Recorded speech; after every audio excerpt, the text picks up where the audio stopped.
video here is a follow-up to my most recent, I guess, K1600GT review. I'm sure if you've watched all my videos, if you're one of the few people who've actually done that, you've noticed that I bought some accessories for a bike that, well, you would assume, obviously, that I did buy the bike, and I did. I bought this K1600. This is the one I actually test drove. When I test drove it, there was 0 kilometers on it, so I was a first driver, and basically after 2 days I bought the bike directly from the dealer. Bought a couple accessories, as I mentioned, and I've since put in about 3 weeks about 5,000 kilometers on, which is about 3,000 miles. It's a great bike, and I thought, just as a follow-up to some of the comments I made on my initial impression, I would do this video. So I guess I'd like to begin with some of the comments just to rescind some of my initial impressions. Don't get me wrong, I love the bike, but I'll just touch upon some of the things that I think I was slightly off on. The first thing would be the wind protection. This bike, if the RT is a 10 out of 10, okay, just for relativity's sake, if the RT is a 10 out of 10, this would probably be closer to a 9. My initial impression was that the wind protection was identical or very similar, and it is close, but it's not quite as good as the RT, and I'll tell you in 2 specific areas I have noticed. One, there is a slight, and I mean ever so slight, negative pressure behind the windshield when it's in its full upright position. So you feel this gentle, and actually I didn't notice it after a couple of days. It was just my initial impression of at about the 1,000 mile mark, I noticed that there was a slight, ever so slight pressure on my back when the windshield's in the upright position. I'm driving very quickly, okay? So, whereas you didn't get that with the RT. The RT had 0 negative pressure. Secondly, the protection on my hands on very, very cold days, and even though it's been very, very warm, on very, very cold days, very, very early mornings when I've been out on this bike, the protection on my hands is just slightly less on this bike than it was on my RT, okay? And I used the term was, I did sell my RT to get this bike. I'm just too frugal with my money to have 2 bikes this caliber sitting in my garage. So I did end up selling my RT. And I actually got more than what I paid for it. Now, on the sort of the broader issue of buying this bike and trading in the RT, there's 2 things that came to mind. I wanted to be mindful of the fact that there's a new RT coming out. Now, I did speak with the BMW rep. I was in New York about 2 weeks ago, and coincidentally, I was in a dealership where the regional BMW sales rep happened to be visiting. And I actually cornered him, introduced myself, and he introduced himself, obviously. And he told me what he did for a living, and I asked him about the RT. Now, he was adamant that it's not going to be released in 2014, that the intention is to actually release it in 2015, which is actually contravenes everything I've read.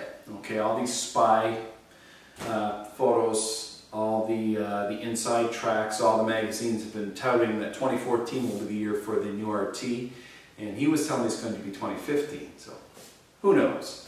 Only time will tell. Either way, there's going to be a new RT coming out.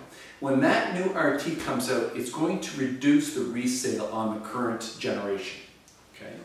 So, formerly having owned a current generation, I was mindful of the fact that that's something I should consider on resale, okay? So if I were to sell the bike now, I'd probably get higher resale than if there was a newer generation out there. So that was step 1, or that was consideration 1. Consideration 2 was this bike, the GT, it's in its 3rd year of production, and some of the initial kinks have already been ironed out. So I was mindful of that too. So I thought the timing was right for me, and I wouldn't have done it though had I not liked the fundamental motorcycle, and I love it. I really, really do.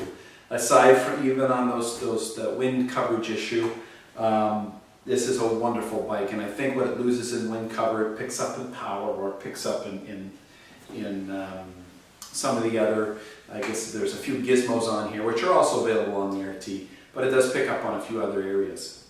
There are two issues with this model that are becoming prevalent on online forums about complaints, okay, or issues, mechanical issues. One is a leaky switchgear on the, I believe, the left-hand side. So some folks have noticed that when you leave the bike out in the rain, or if you drive in heavy rain, the switchgear on the left-hand side can actually fail. So these buttons stop working, okay? I'm assuming it's a leak, okay? I haven't had any problem with that whatsoever. And I have driven this bike in the rain. It's very dirty now. It probably doesn't show in the video, but it's very dirty. I'm just driving. I just love it. I absolutely love it. I haven't had that problem.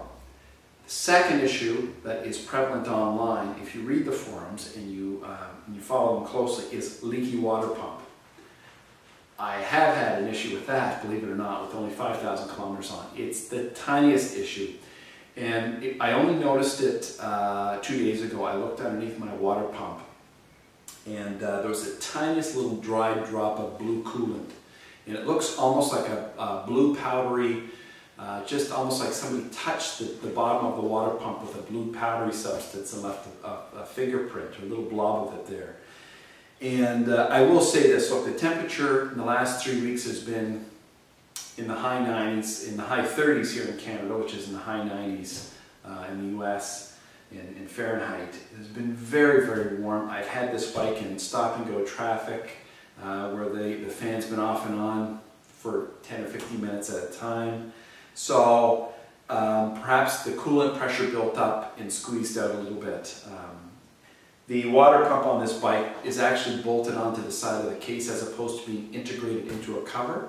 And so therefore the construction of it is made up of two halves. And it's along those halves where there's a leaking. Now, I have learned that BMW is okay with the tiniest bit of leaking. And I'm okay with it too, quite honestly. The bike works fine. The coolant level I check every ride anyway. I've never had a problem with the coolant level dropping. And I do not drive this bike, or I haven't driven this bike for less than 3 hours at a time. So I really am not too fussed about that. I'm told that BMW will be working out a kink for that problem.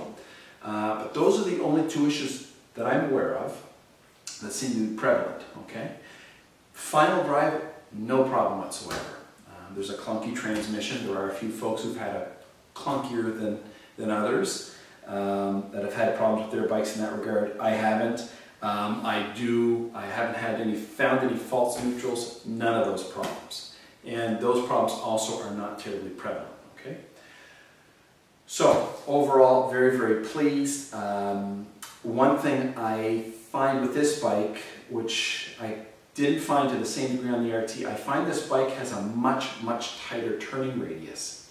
And even though it's a long bike, big and heavy, from lock to lock, the bike seems to turn on a much tighter circle than my RT did. And for example, I live in a cul-de-sac, and my son and I were just out, and he was going to videotape it for this presentation, of how far over I can lean this thing in first gear. I can almost touch my knee on the ground, doing circle, circle, circle in tight circles. And you never get that feeling that you need to dab your foot down. The bike can swing way over into a corner. It's uncanny. It's almost it's very reassuring. And having doing figure eights going both directions, I have no chicken strips on my tires, simply from doing low speed, very, very short radius turns with this bike. So around a parking lot, unlike a Goldwing or an old LT, this bike is very, very nimble. It is heavy, and it's not terribly short, so some people might be unnerved by those two factors when they're driving this at slow speeds, but aside from that, it does tend to be very well balanced for its weight, so very impressive. So overall, I'm reaffirming my endorsement for this model. I love it, I really do love it, and I find every time I take it out, I'm trying to find the long way home because I really, really enjoy driving it.